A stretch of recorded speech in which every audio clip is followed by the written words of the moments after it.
प्यारे बच्चों, आज के इस वीडियो में पैरामीशियम में जनन के बारे में हम लोग डिस्कस करेंगे। सबसे पहले आपको पता होना चाहिए कि रिप्रोडक्शन या जनन किसे कहते हैं। तो देखिए, किसी भी जीवधारी में जो सजीव प्राणी है, ये उसका एक लक्षण है कि वो अपने जैसे संतान पैदा करने की क्षमता रखता है, और किसी भी सजीव के अपने जैसी संतान पैदा करने की जो क्षमता होती है उसी को हम जनन या रिप्रोडक्शन कहते हैं। पैरामीशियम में जो जनन है वो कई तरीके से होता है, जिसमें सबसे पहली जो प्रोसेस है उसको हम क्या कहते हैं, द्विखंडन। दूसरी कहलाती है संयुग्मन, और तीसरी कहलाती है अंतः मिश्रण। तो पैरामीशियम में जनन के अंतर्गत हम इन तीन विधियों का अध्ययन करेंगे। नंबर 1 द्विखंडन, नंबर 2 संयुग्मन और नंबर 3 अंतः मिश्रण। सबसे पहले हम बात करते हैं द्विखंडन की, जिसको हम बाइनरी फिशन के नाम से भी जानते हैं। देखिए, पैरामीशियम में ये जो द्विखंडन है ये हमेशा फेवरेबल कंडीशन में होता है, अनुकूल परिस्थिति में होता है।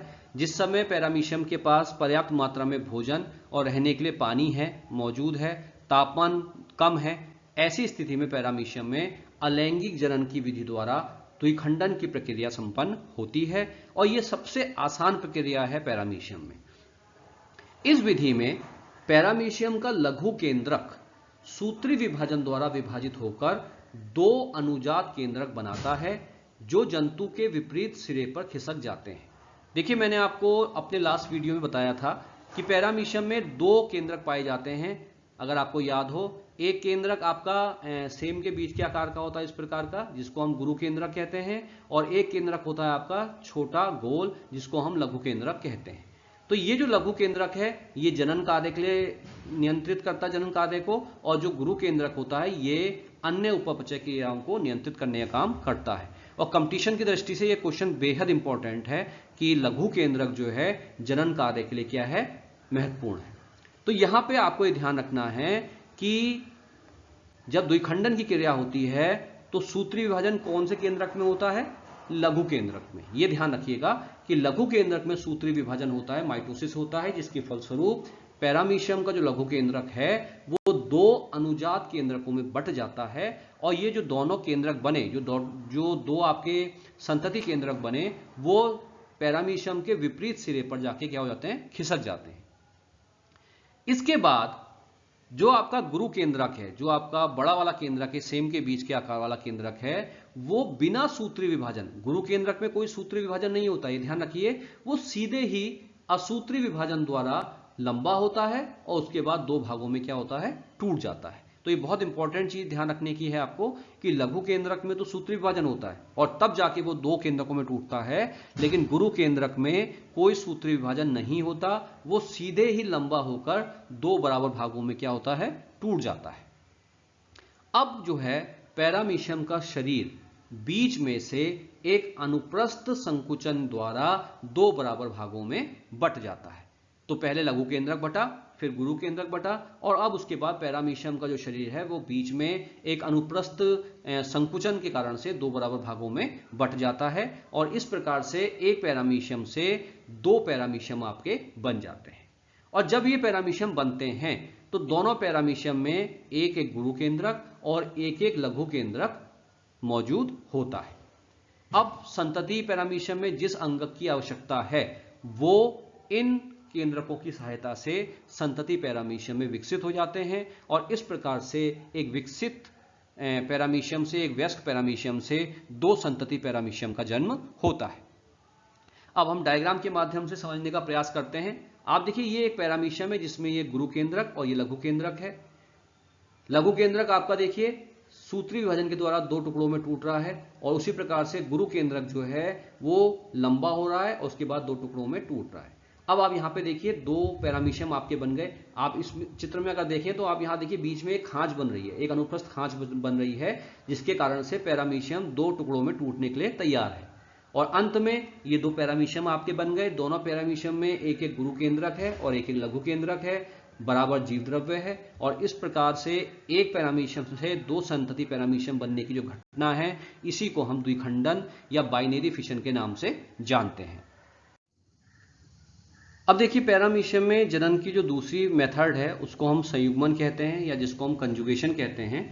कंजुगेशन में क्या होता है कि दो जीवों के अस्थायी जोड़ को, दो जीवों के या दो पैरामीशियम के अस्थायी जोड़ को जिसमें ये केंद्रक पदार्थों का आदान प्रदान करते हैं संयुग्मन कहते हैं। देखिए सामान्य भाषा में अगर आपसे कहूं तो संयुग्मन में क्या होता है कि पैरामीशियम, जो दो पैरामीशियम है वो आपस में कुछ समय के लिए क्या होते हैं, एक दूसरे के साथ जुड़ जाते हैं और उनके केंद्रकीय पदार्थों का क्या होता है, अदला बदली होती है, जिस कारण से उनमें एनर्जी, जो खोई हुई ऊर्जा है वो वापस आ जाती है और इसी क्रिया को हम क्या कहते हैं, संयुग्मन कहते हैं, जो पैरामीशियम में एक जनन का माध्यम भी है। तो एक एक करके स्टेप वाइज हम इस विधि को समझने का प्रयास करते हैं। देखिए जैसा मैंने आपसे कहा कि इस विधि में सबसे पहले क्या होता है कि दो पैरामीशियम अपनी आंतरिक सतह के सहारे क्या होते हैं, एक दूसरे से चिपक जाते हैं। डायग्राम में आप देखिए ये दो पैरामीशियम हैं जो अपनी आंतरिक सतह से यहां पे क्या हो गए, चिपक गए, अस्थायी रूप से जुड़ गए। अब हम इन दोनों पैरामीशियमों को जो संयुग्मन के अंतर्गत एक दूसरे से चिपके हैं इनको हम संयुग्मक या कॉन्जुगेंट के नाम से जानते हैं। जिस स्थान पर ये दोनों चिपकते हैं वहां की जो झिल्ली है वो गल जाती है और इन दोनों के बीच में एक अंतर्द्रव्य पुल का निर्माण होता है। आप डायग्राम में देखिए कि यहां बीच पे ये झिल्ली थोड़ी सी क्या हो गई, आपकी गल गई और बीच में क्या बन गया, एक अंतर्द्रव्य पुल बन गया। इन दोनों संयुग्मकों के बीच में अंतर्द्रव्य पुल का निर्माण हो गया। प्रत्येक संयुग्मक का जो लघु केंद्रक है वो गुरु केंद्रक के पास खिसक जाता है और गुरु केंद्रक छोटे छोटे टुकड़ों में टूटकर कोशिका द्रव्य में मिल जाता है या गायब हो जाता है। तो संयुग्मन के अंतर्गत क्या होता है कि ये दोनों पैरामीशियम चिपके, इनके बीच में अंतर्द्रव्य पुल बना। अब उसके बाद क्या होगा, ये जो लाल रंग से मैंने गुरु केंद्रक दिखाए हैं ये गुरु केंद्रक कई छोटे छोटे टुकड़ों में टूट जाते हैं और कोशिका द्रव्य में ही क्या हो जाते हैं, गायब हो जाते हैं। तो इस प्रकार से अब केवल क्या बचेगा, आपका लघु केंद्रक। दोनों संयुग्मकों में जो लाल रंग से गुरु केंद्रक दिखाया ये तो क्या हो गया, टूट गया, छोटे टुकड़ों में गायब हो गया। तो अब दोनों संयुग्मकों में क्या बचा, एक एक लघु केंद्रक बचा, जो यहां ग्रीन कलर से मैंने आपको दिखाया है। अब देखिए प्रत्येक संयुग्मक में जो लघु केंद्रक है, प्रत्येक संयुग्मक में जो लघु केंद्रक है उसमें दो बार विभाजन होता है और दो बार विभाजन के फलस्वरूप प्रत्येक संयुग्मक में कितने केंद्रक बन जाएंगे, 4। प्रत्येक संयुग्मक में जो आपका एक एक लघु केंद्रक था उस लघु केंद्रक में कितने विभाजन हुए, 2 विभाजन हुए, जिससे कुल कितने केंद्रक बन गए प्रत्येक संयुग्मक में, 4। तो देखिए ये दो संयुग्मक थे, ऊपर वाले संयुग्मक में पहले विभाजन हुआ तो एक केंद्रक से कितने केंद्रक बने, 2। नीचे संयुग्मक में भी कितने बने, 1 से 2। उसके बाद फिर दूसरा विभाजन हुआ तो ऊपर वाले संयुग्मक में कितने लघु केंद्रक बन गए, 4। और उसी प्रकार से नीचे वाले संयुग्मक में भी कितने लघु केंद्रक बन गए, 4। अब इसके बाद क्या होगा, इन दोनों संयुग्मकों में जो 4 लघु केंद्रक बने उनमें से 3 जो है क्या हो जाते हैं, गायब हो जाते हैं और जो चौथा लघु केंद्रक है वो असामान्य रूप से विभाजित होकर एक छोटा क्रियाशील नर पूर्व केंद्रक और एक बड़ा अचल मादा पूर्व केंद्रक बनाता है। ये जो संयुग्मक हैं दोनों जिनमें 4 लघु केंद्रक हैं इनमें से 3 लघु केंद्रक क्या हो जाएंगे, आपके गायब हो जाएंगे। आपके इन 4 में से कितने लघु केंद्रक गायब हो जाएंगे, 3 लघु केंद्रक दोनों में क्या हो जाएंगे, आपके गायब हो जाएंगे। जैसे मान लीजिए आपका इस डायग्राम में अगर आप देखें तो आपका ये जो 3 लघु केंद्रक है क्या हो जाएंगे, गायब हो जाएंगे। इस प्रकार से ये नीचे वाले में भी जो 3 लघु केंद्रक है क्या हो जाएंगे, गायब हो जाएंगे। और अब जो दोनों संयुग्मकों में जो एक एक लघु केंद्रक बचा है वो असामान्य रूप से विभाजित होगा और एक छोटा क्रियाशील नर पूर्व केंद्रक और एक बड़ा अचल मतलब इनएक्टिव मादा पूर्व केंद्रक बनाएगा। अब यहां पे आप ध्यान दीजिएगा कि जो छोटा नर केंद्रक बन रहा है पूर्व केंद्रक वो क्या है, क्रियाशील है, मूवमेंट कर सकता है, एक्टिव है, फंक्शनल है। लेकिन जो मादा पूर्व केंद्रक है जो आकार में बड़ा होगा वो अचल है, वो चल नहीं सकता, वो नॉन मोटाइल है। अब डायग्राम में आप देखिए ये 4 पूर्व जो आपके लघु केंद्रक थे दोनों संयुग्मकों में उनमें से 3 गायब हो गए। दोनों में कितने लघु केंद्रक बचे, 1 और इनमें असामान्य विभाजन हुआ इसमें विभाजन होने से देखिए एक छोटा केंद्रक बन गया जिसको अब हमने क्या नाम दिया, नर पूर्व केंद्रक, और एक बड़ा केंद्रक बन गया जिसको हमने क्या कहा, मादा पूर्व केंद्रक। उसी प्रकार से जो नीचे वाला संयुग्मक था, इसका जो बचा हुआ लघु केंद्रक है, इसमें भी क्या बना, एक नर पूर्व केंद्रक और एक क्या बन गया, बड़ा मादा पूर्व केंद्रक बन गया। अब एक संयुग्मक का नर पूर्व केंद्रक दूसरे के मादा पूर्व केंद्रक से मिल जाता है और दूसरे का नर पूर्व केंद्रक पहले के मादा पूर्व केंद्रक से मिल जाता है, जिसके फलस्वरूप युग्मनज केंद्रक का निर्माण होता है। देखिए जैसा मैंने आपसे कहा कि इन दोनों संयुग्मकों में जो नर पूर्व केंद्रक बना है वो क्या है, क्रियाशील है, वो इधर से उधर मूवमेंट कर सकता है, लेकिन मादा पूर्व केंद्रक जो है क्रियाशील नहीं है। तो अब क्या होगा, इस संयुग्मक का जो ये नर केंद्रक है वो नीचे वाले संयुग्मक में आकर इसके मादा केंद्रक से मिल जाएगा, और नीचे वाले संयुग्मक का जो ये नर केंद्रक है ये क्रियाशील है, ये यहां से मूवमेंट कर कर ऊपर वाले संयुग्मक के इस मादा केंद्रक से क्या होगा, मिल जाएगा। आप इस डायग्राम में देख रहे हैं, ये नर केंद्रक कहां गया, नीचे वाले पैरामीशियम के मादा पूर्व केंद्रक के पास, और नीचे वाले पैरामीशियम का जो नर पूर्व केंद्रक है ये कहां गया, ऊपर वाले पैरामीशियम के मादा पूर्व केंद्रक के पास आ गया। और जब ये नर पूर्व केंद्रक मादा पूर्व केंद्रक से मिलते हैं तो निर्माण होता है क्या, युग्मनज केंद्रक का या जाइगोट न्यूक्लियस का। अब आप डायग्राम में देखिए, दोनों संयुग्मकों में एक एक युग्मनज केंद्रक का निर्माण हो गया, और ये युग्मनज केंद्रक कैसे बने, नर पूर्व केंद्रक और मादा पूर्व केंद्रक के मिलने से युग्मनज केंद्रक बने। अब देखिए, अब जो दोनों संयुग्मक हैं वो अब एक दूसरे से क्या हो जाते हैं, अलग हो जाते हैं। जैसे युग्मनज केंद्रक बनता है संयुग्मकों में, वो दोनों एक दूसरे से क्या हो जाते हैं, अब अलग हो जाते हैं, जो चिपके हुए थे वो अलग हो जाते हैं, और अब हम इनको क्या कहते हैं, पूर्व संयुग्मी कहते हैं। अब ये जो पूर्व संयुग्मी हैं, प्रत्येक का जो युग्मनज केंद्रक है वो विभाजित होता है, और प्रत्येक युग्मनज केंद्रक विभाजित होकर कितने केंद्रक बनाता है, 8 केंद्रक बनाता है। और इन 8 केंद्रकों में से 4 केंद्रक जो हैं गुरु केंद्रक में बदल जाते हैं, और जो बचे हुए शेष 4 होते हैं उनमें से 3 जो हैं अदृश्य हो जाते हैं, और केवल एक लघु केंद्रक के रूप में शेष रहता है। डायग्राम के माध्यम से आप समझिए। देखिए यहां पे जैसा मैंने आपसे कहा कि दोनों संयुग्मकों में एक एक युग्मनज केंद्रक आपको दिखाई दे रहा है।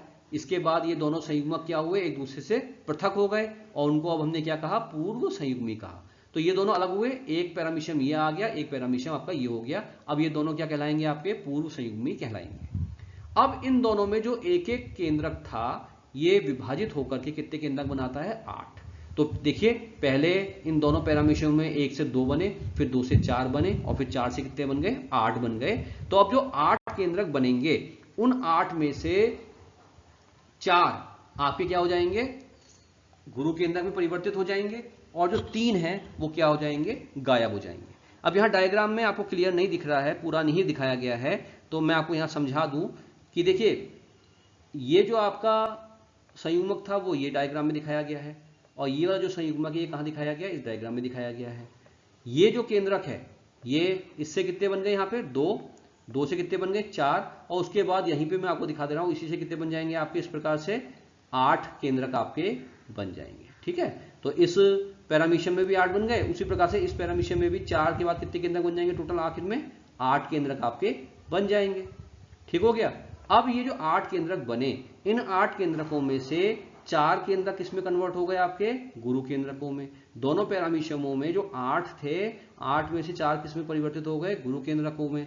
और जो बचे हुए 4 हैं उनमें से ये जो 3 हैं आपके, ये 3 क्या हो जाएंगे, आपके गायब हो जाएंगे। 3 जो है क्या हो जाएंगे, आपके गायब हो जाएंगे। तो अगर आप दोनों पैरामीशियमों को देखेंगे तो दोनों पैरामीशियम में क्या बचेगा, एक लघु केंद्रक और 4 गुरु केंद्रक, एक लघु केंद्रक और 4 गुरु केंद्रक आपके शेष बचेंगे। अब देखिए, अब ये जो बचा हुआ चौथा केंद्रक है जिसको अभी हमने क्या नाम दिया, एक लघु केंद्रक, मैंने आपसे कहा था कि एक लघु केंद्रक बचेगा। अब वो जो लघु केंद्रक है विभाजित होता है और 2 लघु केंद्रक बनाता है। संयुग्मी के विभाजन के फलस्वरूप पैरामीशियम अब जो है 2 भागों में बट जाता है, और प्रत्येक में एक लघु केंद्रक और 2 गुरु केंद्रक होते हैं। अब प्रत्येक पैरामीशियम का एक जो लघु केंद्रक है वो फिर से विभाजित होता है और 2 लघु केंद्रक बनाता है। इसके बाद शरीर फिर से अनुप्रस्थ दिशा में 2 भागों में बट जाता है। इस प्रकार प्रत्येक संयुग्मी से 4 पैरामीशियम बन जाते हैं। अब देखिए डायग्राम से हम इसको समझते हैं। जैसा मैंने आपको पहले बताया था कि जो आपके 8 पैरामीशियम के अंदर जो आपके 8 केंद्रक बने थे, उनमें से 4 तो गुरु केंद्रक में बदल जाते हैं और जो शेष 4 थे उनमें से 3 गायब हो गए थे और केवल एक एक लघु केंद्रक दोनों पैरामीशियम में बचा हुआ था। अब क्या होगा, इन दोनों ही पैरामीशियम में ये जो लघु केंद्रक बचा हुआ है इसमें विभाजन होता है, जिसके फलस्वरूप आपके कितने लघु केंद्रक बनते हैं, 2 बन जाते हैं। तो अगर आपको मैं इसी डायग्राम में यहां पे दिखाऊं तो आप यहां पे समझने का प्रयास कीजिएगा कि मान लीजिए यहीं पे ये जो आपका लघु केंद्रक था, अब इस लघु केंद्रक से कितने लघु केंद्रक बन गए आपके, 2 लघु केंद्रक बन गए, ठीक है ना। और ऐसे इस दूसरे पैरामीशियम में भी कितने लघु केंद्रक बन गए आपके, 2 लघु केंद्रक आपके बन गए, ठीक हो गया। अब क्या होगा, इस पैरामीशियम में विभाजन होगा, बीच में खांच बनेगी इस प्रकार से, और इससे कितने पैरामीशियम बन जाएंगे आपके, 2। और इसी प्रकार से इस पैरामीशियम में भी आपके बीच में खांच बनेगी और इससे भी कितने पैरामीशियम बन जाएंगे, 2। तो इस पैरामीशियम से 2 पैरामीशियम बनते हुए यहां पे दिखाया गया है, आप देखिए इससे 2। और जिस प्रकार उसी प्रकार से आपके इस पैरामीशियम से भी कितने पैरामीशियम बनेंगे आपके, 2 पैरामीशियम बनेंगे, लेकिन वो डायग्राम में यहां दिखाया नहीं गया है, ठीक हो गया। तो अब आपके जो 2 पैरामीशियम बने, उन पैरामीशियम में कितने लघु केंद्रक है, 1। भाई आपने इस डायग्राम को अगर आप देखेंगे तो आपके कितने लघु केंद्रक बने, एक ये और एक ये, और गुरु केंद्र कितने हैं, 4 हैं। तो जब इस पैरामीशियम से 2 संतानें बनेंगी तो दोनों में कितने गुरु केंद्रक आ जाएंगे, 2-2 आ जाएंगे। दोनों में कितने गुरु केंद्रक आ जाएंगे, 2-2। इन 4 में से 2 गुरु केंद्रक इस संतान पे आ गए और 2 गुरु केंद्रक इस संतान पे आ गए। और लघु केंद्रक कितने बने थे आपके, 2। इनमें से एक लघु केंद्रक इसके पास आ गया और एक लघु केंद्रक इसके पास आ गया, ठीक हो गया। अब इसके बाद क्या होगा, दोनों ही इन संततियों में फिर से जो लघु केंद्रक है वो फिर से क्या होगा, विभाजित होगा। और देखिए इस लघु केंद्रक जो बचा हुआ लघु केंद्रक इसमें, इससे फिर से कितने लघु केंद्रक बन जाएंगे आपके, 2 बन जाएंगे। और इस लघु केंद्रक से भी कितने लघु केंद्रक बन जाएंगे आपके, 2 बन जाएंगे, ठीक हो गया। तो अब इन दोनों संतानों में 2 लघु केंद्रक और 2 गुरु केंद्रक हो गए। इसी प्रकार से इसमें 2 गुरु केंद्रक और 2 लघु केंद्रक हो गए। अब इनमें फिर से क्या होगा, खांच बनेगी इस प्रकार की, और फिर से ये जो पैरामीशियम है फिर से 2 टुकड़ों में क्या होगा आपका, टूट जाएगा, इस प्रकार से टूट जाएगा। और इससे कितने पैरामीशियम बन गए, 2, और इससे कितने बन गए आपके, 2। और प्रत्येक पैरामीशियम में कितनी संतानें, कितने लघु केंद्रक हो गए आपके, एक एक लघु केंद्रक आ गया और एक एक क्या आ गया, गुरु केंद्रक आ गया। तो आप देखेंगे कि इस प्रकार से पुनः ये पैरामीशियम डिवाइड होता है और प्रत्येक से 2-2 बन जाते हैं। अब यहां पे आपको ये ध्यान रखना है डायग्राम में कि ये जो पैरामीशियम दिखाया गया था इसके आगे का विभाजन यहां दिखाया नहीं गया है। जैसे इससे यहां पे कितने बनेंगे, 2, जैसे यहां पे ये 2 बने, फिर जैसे इन 2 से फिर 2-2 बने, वैसे ही इस पैरामीशियम से जो 2 बनेंगे उनसे भी फिर 2-2 आपके बनेंगे। तो यहां ये आपको ध्यान रखना है कि किस प्रकार से पैरामीशियम संयुग्मन के अंतर्गत विभाजित होता है। तो एक पैरामीशियम से आपके कितने पैरामीशियम बने, 4। तो 2 संयुग्मी अगर दोनों को हम जोड़ेंगे तो टोटल कितने बन जाएंगे, 8। तो एक संयुग्मक का मैंने दिखाया यहाँ पे 4 बनते हुए, दूसरे संयुग्मक का डायग्राम आप चाहें तो दिखाएं, नहीं तो जैसा मैंने आपसे कहा ऐसे ही आप बना सकते हैं।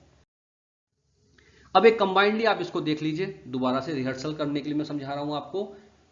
दोनों संयुग्मक, 2 पैरामीशियम जुड़े जिनको संयुग्मक कहा, दोनों का गुरु केंद्रक क्या हो गया, गायब हो गया, केवल लघु केंद्रक रह गया। दोनों के बीच में अंतर्द्रव्य पुल बन गया। ये लघु केंद्रक विभाजित होकर कितने केंद्रक बनाता है, 4 बनाता है। 4 में से 3 क्या हो जाते हैं, विलुप्त हो जाते हैं, एक शेष रहता है। और ये जो शेष रह गया इसमें असमान विभाजन होता है, दोनों से एक नर पूर्व केंद्रक और एक मादा पूर्व केंद्रक बनते हैं। आप देखिए नर पूर्व केंद्रक और मादा पूर्व केंद्रक। अब इस पैरामीशियम का, इस संयुग्मक का नर पूर्व केंद्रक दूसरे के मादा पूर्व केंद्रक को और दूसरे का नर पूर्व केंद्रक पहले के मादा पूर्व केंद्रक को निषेचित करता है, जिससे दोनों में क्या बनते हैं, युग्मनज केंद्रक बन जाते हैं। युग्मनज केंद्रक बनने के बाद ये दोनों संयुग्मक एक दूसरे से क्या हो जाते हैं, अलग हो जाते हैं। एक ये हो गया, एक ये हो गया। अब दोनों के जो युग्मनज केंद्रक हैं वो विभाजित होते हैं और कितने केंद्रक बनते हैं, 8 बनते हैं। 8 में से 4 गुरु केंद्रक बना देते हैं और शेष 4 में से 3 क्या हो जाते हैं, गायब हो जाते हैं। केवल एक एक केंद्रक पीले हरे रंग से दिखा रखा है, एक एक लघु केंद्रक दोनों में बचता है। अब इसके बाद क्या होता है, इन दोनों पूर्व संयुग्मकों में जो एक लघु केंद्रक बचता है, जो बचा हुआ केंद्रक है वो विभाजित होकर के 2 लघु केंद्रक बनाता है। ये जो केंद्रक है ये विभाजित होकर के दो लघु केंद्रक बनाता है और पैरामीशियम भी कितने भागों में बढ़ जाता है, दो बराबर भागों में बढ़ जाता है। ठीक है, और दोनों जो संतति पैरामीशियम बने दोनों में दो गुरु केंद्रक और एक लघु केंद्रक है। तो जैसे इस संयुग्मक में हुआ उसी प्रकार से ये जो संयुग्मक है इसमें भी इसी प्रकार की घटना घटित होगी।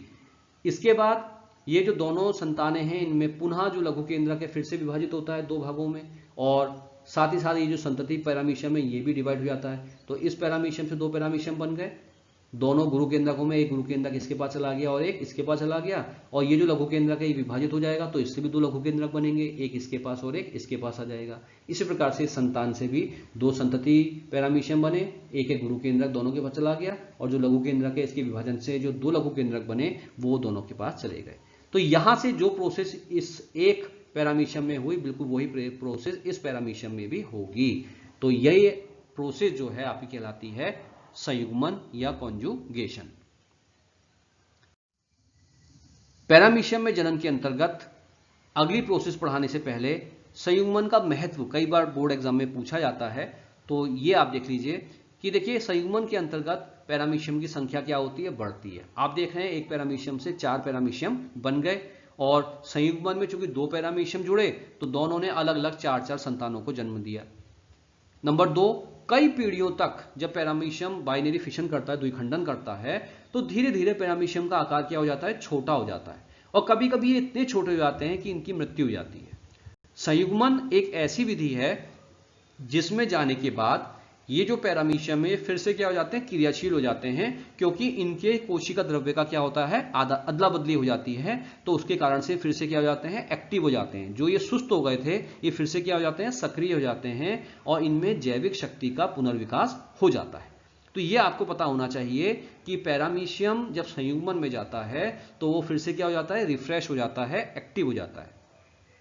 जैसा मैंने आपसे पहले कहा कि इस प्रक्रिया के अंतर्गत केंद्रीय पदार्थों का अदला बदली होती है। दो पैरामीशियम के केंद्र की पदार्थ या जनन पदार्थ की अदला बदली हो जाती है, जिस कारण से जो संतानें बनेंगी उन संतानों में दो पैरामीशियम के लक्षण आ जाते हैं। अभी मैंने आपसे कहा था कि संयुग्मन में क्या होता है कि एक संयुग्मक का नर पूर्व केंद्रक दूसरे संयुग्मक के मादा पूर्व केंद्रक को फर्टिलाइज करके युग्मनज केंद्रक बनाता है। तो यहां पे अगर आप देखें तो एक पैरामीशियम का नर पूर्व केंद्रक दूसरे पैरामीशियम के मादा पूर्व केंद्रक से मिलता है। तो इसका मतलब क्या है कि केंद्रकीय पदार्थों की अदला बदली हो रही है, और उस कारण से जो संतानें आएंगी उनमें दो पैरामीशियम के लक्षण आ जाएंगे, संतानों में क्या आ जाएंगी, भिन्नताएं आ जाएंगी, वेरिएशंस आ जाएंगी। तो ये तीन महत्वपूर्ण महत्व है जो संयुग्मन के होते हैं। तो इनको आपको पता होना चाहिए एग्जाम की दृष्टि से कि संयुग्मन का क्या महत्व है। अब हम बात करते हैं पैरामीशियम में जनन की अंतिम विधि, जिसको हम अंतः मिश्रण कहते हैं। देखिए ये जो अंतः मिश्रण की प्रोसेस है जनरली हर पैरामीशियम में नहीं होती, ये एक विशेष प्रजाति में पाई जाती है जिसको हम कहते हैं पैरामीशियम ऑरेलिया। पैरामीशियम ऑरेलिया जो प्रजाति है उसमें अंतः मिश्रण देखने को मिलता है, और इस पैरामीशियम ऑरेलिया की खासियत क्या है कि इसमें दो लघु केंद्रक और एक गुरु केंद्रक होता है। जनरली पैरामीशियम में एक लघु केंद्रक और एक गुरु केंद्रक होता है, लेकिन पैरामीशियम ऑरेलिया एक ऐसी प्रजाति है जिसमें दो लघु केंद्रक पाए जाते हैं, एक लघु केंद्रक नहीं होता। कितने लघु केंद्रक पाए जाते हैं, दो पाए जाते हैं। ये डायग्राम देखिए, यहाँ पे एक गुरु केंद्रक है और लघु केंद्रक कितने हैं आपके, दो लघु केंद्रक हैं। तो ये विशेषता है पैरामीशियम ऑरेलिया की, और इसी कारण से इसमें जो जनन होता है वो अंतः मिश्रण के द्वारा होता है।